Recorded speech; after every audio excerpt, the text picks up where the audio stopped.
매일 성경 묵상을 돕는 해설 가이드입니다. 안녕하세요. 묵상 코치입니다. 함께 읽고 나눌 말씀은 역대상 3장 1절에서 4장 43절까지 말씀입니다. 이 부분은 2장 3절에서 4장 23절까지 단락을 구성하는 유다 지파의 후손 중에서 가장 핵심이 되는 다윗의 아들들과 후손에 대한 명단을 유다의 후손들과 유다 지파에 들어온 사람들의 명단으로 감싸고 있습니다. 4장 23절에서 43절에서는 시므온 지파 후손들의 명단이 이어서 나옵니다. 이것은 지정학적 이유로 유다와 시므온이 서로 영토를 공유하며 서로 인접해 있기 때문입니다. 1절에서 9절은 다윗의 자녀들이란 내용입니다. 이 단락은 2장 9절에서 17절에 나오는 다윗의 족보와 연결되어 다윗의 자녀들을 소개합니다. 1절에서 4절까지 헤브론에서 다스릴 때 태어난 아들 6명과 그 어머니 이름이 나옵니다. 4절에서 역대기 저자는 자세한 설명 없이 다윗이 7년 반 동안 헤브론에서 다스렸고 33년간 예루살렘에서 다스렸다 말하는데, 이것은 사무엘서를 통해 다윗과 이스라엘 역사를 이미 알고 있다는 것을 전제한 것입니다. 5절에서 9절에서는 예루살렘에서 태어난 13명의 아들과 1명의 딸을 소개합니다. 예루살렘에서 태어난 아들들의 명단을 사무엘하 5장 14절에서 16절과 비교할 때 엘리에벨과 노가가 첨가되어 있습니다. 이들의 이름은 여기뿐 아니라 역대상 14장 4절에서 7절에서도 동일하게 나타납니다. 솔로몬의 어머니인 암미엘의 딸 바수아는 사무엘하 11장에 언급된 우리아의 아내 바스바입니다. 2장 16절에서 다윗의 노이들의 이름이 언급된 것처럼 여기서는 다윗의 딸인 다말이 등장합니다. 다말의 이름을 보는 순간 사람들은 다말의 쓸쓸했던 인생과 왜 암논과 압살롬이 왕이 되지 못했는지에 대한 이야기를 기억해낼 것입니다. 이렇게 족보는 이름을 통해 사람들에게 사건과 교훈을 기억하게 하는 역할을 합니다. 10절에서 16절은 포로기 이전의 유다 왕들을 언급합니다. 이 단락에서 솔로몬 후손들 중에서 유다가 바벨론에 멸망할 때까지 왕의 계보만을 보여주고 있습니다. 이 계보의 여왕으로 유다를 7년 동안 다스렸던 아달랴는 포함되지 않는데, 아달랴는 다윗의 후손이 아니기 때문입니다. 르호보암부터 요시아까지는 직계로 내려오다 요시아의 아들들은 4명의 이름이 모두 언급됩니다. 살룸은 열왕기하 23장 31절에서 요하스로 언급된 인물입니다. 이것은 요시아의 아들 중 3명이 왕이 되었기 때문으로 열왕기하 23장에서 24장에 따르면 요시아가 죽은 후 친애굽 성량의 형인 요야김이 왕이 되지 못하고 넷째인 요아스가 왕이 됩니다. 하지만 석 달 만에 애굽 왕에서 의해 폐위되고 요야김이 왕이 됩니다. 요호야김은 바벨론 침략 시 죽고 그의 아들 요아긴이 왕이 되지만 3개월 만에 폐위되어 바벨론 포로로 끌려가고 요시아의 셋째 아들인 시드기야가 왕이 됩니다. 16절에 언급된 요고냐는 요아긴의 다른 이름이며 요아긴의 아들로 시드기야가 나옵니다. 그런데 여기서 문제는 역대하 36장 9절에서는 시드기야를 요아긴의 형제라고 말하는 것입니다. 우리말 성경에서는 열왕기하 24장을 따라 요아긴의 숙부라고 번역하고 있지만 히브리 원문을 따르면 에드찌드기 야후로 그의 형제 시드기야라고 기록되어 있습니다. 하지만 등근 나이를 고려해보면 왕이 된 시드기야는 요고냐, 즉 요호야긴의 형제 시드기야가 아니라 요시아의 아들 시드기야로 보는 것이 더 타당해 보입니다. 이렇게 시드기야를 끝으로 다윗 왕조는 문을 닫게 됩니다.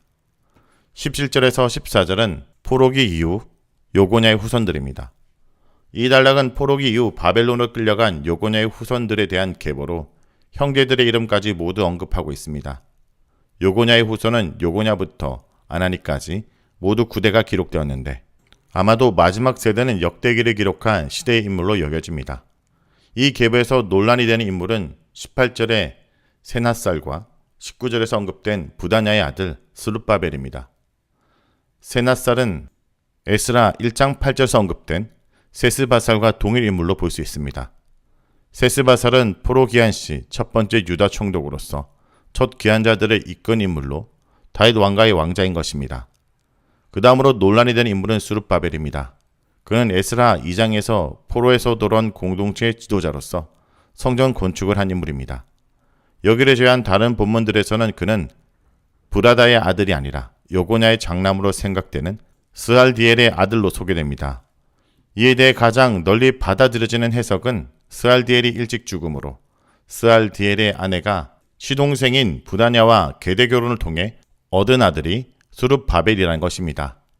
그는 실제적으로 부다냐의 아들이지만 공식적으로는 스알디엘의 아들이 됩니다. 슬롬빗이 우리말에서는 스룹바벨의 매제로 번역되었지만 원문을 보면 무슬람과 하나나의 누이로 스룹바벨의 딸입니다. 4장 1절에서 10절은 유다의 후손들에 대해 말합니다. 이 단락은 2장에서 언급된 유다 자손들이 다시 나옵니다. 소발은 2장 53절에서 길랏 여렘의 아버지로 여기서 소라와 에스다올 두 종족이 나왔다고 언급됩니다. 그러므로 이 단락은 2장 55절의 내용과 계속해서 연결되고 있습니다. 3절에서 4절에 나오는 에담의 자손은 베들레헴 주변 사람들로 훌의 셋째 아들 하랍의 자손들을 말하는 것입니다. 하랍의 자손은 아들 이스라엘과 이스마와 이빠스와 딸 하슬레보니입니다. 에담은 베들레헴 주변 행정지구에 있는 11성읍들 가운데 하나이고 후사는 베들레헴 서쪽에 위치합니다. 5절에서 7절에 아스올 가문은 드고의 아버지 아스올의 자손들로 드고의 아버지란 드고아 지역의 조상 혹은 드고아 지역의 유력한 자란 의미로 그의 후손은 두 명의 아내를 따라 나아라의 후손과 헬라의 후손으로 나뉩니다. 8절의 고스와 9절에서 10절의 야베스는 누구의 후손인지 어머니 이름과 아버지 이름이 모두 나오지 않습니다. 야베스의 경우는 그에 대한 간단한 이야기가 소개됩니다. 그는 형제 가운데 가장 존귀한 자로 소개되었는데 그 이유는 하나님께 복을 간구하였고 그 기도에 응답을 받았기 때문입니다. 4장까지의 족보 중에서 요아와 관련된 인물은 단둘인데 2장 3절에 나오는 유다의 맏아들 에르는 요아 보시기에 악을 행하여 요아께 죽임을 당했습니다. 하지만 야베스는 이와 대조적으로 요아께 복을 구하는 기도를 하였습니다. 이는 그가 요아를 믿고 의지하는 신실한 사람이라는 것을 의미합니다.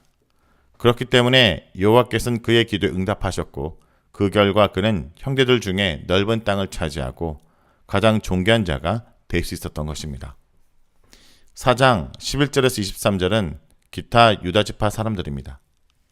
이 단락은 기타 유다지파 사람들의 명단을 기록합니다. 11절에서 12절은 글룹의 자녀들로 이들에게서 레가 가문이 등장하게 됩니다. 여기에 언급된 수아, 무힐, 에스돈, 레가 가문은 구약에서 전혀 알려진 바가 없습니다. 13절에서 15절은 갈렙과 운니엘에 대한 정보입니다. 운니엘은 그나스의 아들인데 요수아 15장 17절과 사사기 1장 11절에서 15절에 따르면 그나스는 갈렙의 동생으로 소개됩니다. 그러므로 15절에서 갈렙의 자손들로 소개된 사람들은 실제적인 자녀라기보다 갈렙 가문의 사람들로 의미하는 것이 적절해 보입니다. 21절에서 23절에 유다의 다른 아들 셀라에 대해서는 간단하게 언급됩니다. 이 가문은 세마포를 짜고 토기를 만들면서 숲풀과 산에 거주하며 왕의 일을 도왔습니다. 4장 23절에서 43절은 시몬의 후손들입니다. 시몬의 후손들의 유다지파 바로 다음에 나오는 것은 두 지파가 서로 연결되었기 때문입니다. 시몬 족보의 특징은 두 가지인데 하나는 27절에서 시므이를 제외한 다른 형제들의 자손이 번성하지 못했다는 것으로 시몬 지파가 번성하지 못했다는 것을 나타냅니다.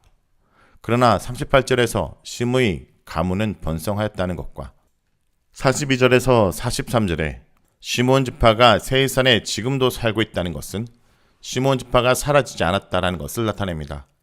즉 역대기 저자는 현재까지 온전한 이스라엘을 상징하는 12지파가 여전히 종속하고 있다는 것을 강조한 것입니다. 성도 여러분, 오늘 우리는 긴 족보를 통해 하나님의 신실함을 발견할 수 있습니다. 우리 인생의 때로는 답답하지만 하나님의 약속은 반드시 이루어집니다. 하나님은 은혜의 하나님이십니다. 우리의 각오와 상처 조건이 아니라 하나님의 은혜가 우리의 미래를 결정합니다. 그러므로 오늘 우리도 우리 삶의 자리에서 회복과 사명의 길로 따라가야 될 것입니다. 말씀을 놓고 기도하겠습니다. 주님, 오늘 역대상의 족보를 통해 하나님의 신실하신 역사와 은혜를 묵상하게 하시음을 감사드립니다. 우리가 종종 무의미하다는 고 생각하는 긴 이름들 속에서도 하나님의 구속사는 한 걸음 한 걸음 이루어졌음을 깨닫습니다. 주님, 우리 삶 속에도 하나님의 약속이 성취될 것을 믿습니다. 우리가 평범한 이름들처럼 보여도 하나님 나라의 거룩한 사명을 품고 세상 속에 나아가도록 오늘도 인도하여 주옵소서. 예수님의 이름으로 기도합니다. 아멘.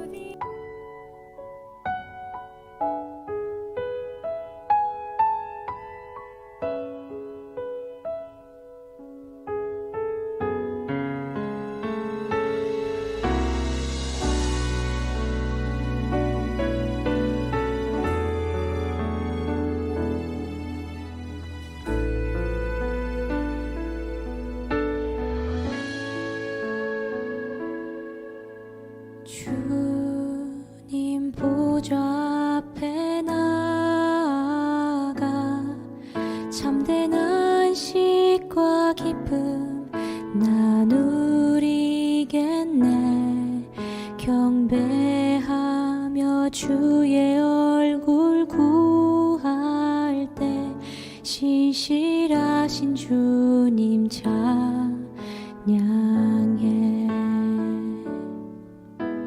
주님 보좌 앞에 나아가 참된 안식과 기쁨 나누리겠네. 경배하며 주의 얼굴 구할 때 신실하신 주님 찬양할까요? 신실하신 하나님, 신실하신 하나님, 신실하신 주,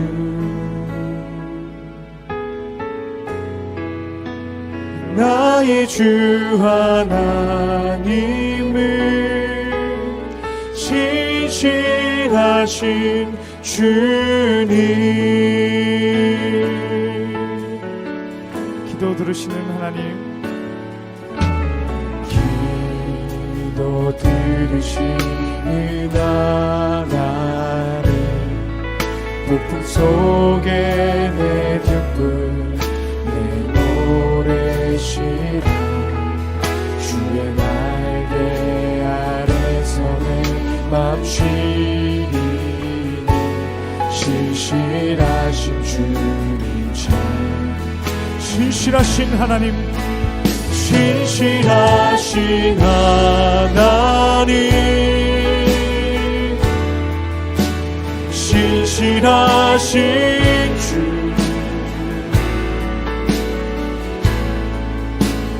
나의 주 하나님을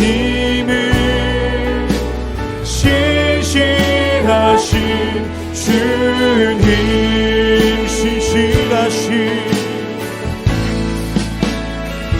신실하신 하나님, 신실하신 주, 나의 주 하나님은 나의 주 하나님을 신실하신 주님. 평화 내려주신 하나님,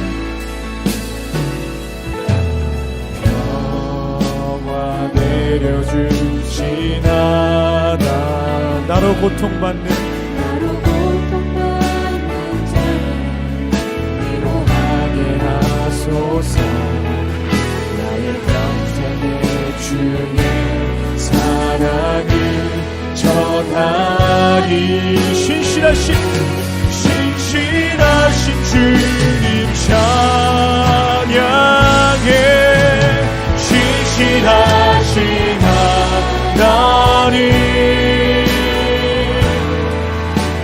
신실하신 주, 아멘. 나의 주 하나님을 신실하신 주님, 신실하신 하나님, 신실하신 하나님, 신실하신 주 아멘. 나의 주 하나님은 신실하신 주님. 우리 마지막으로 신실하신 하나님, 신실하신 하나님, 신실하신 주,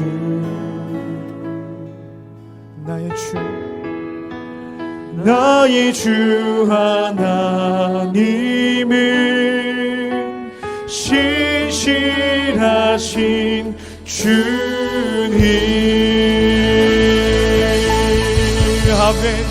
이 대신 주님만을 바라봅시다. 아멘.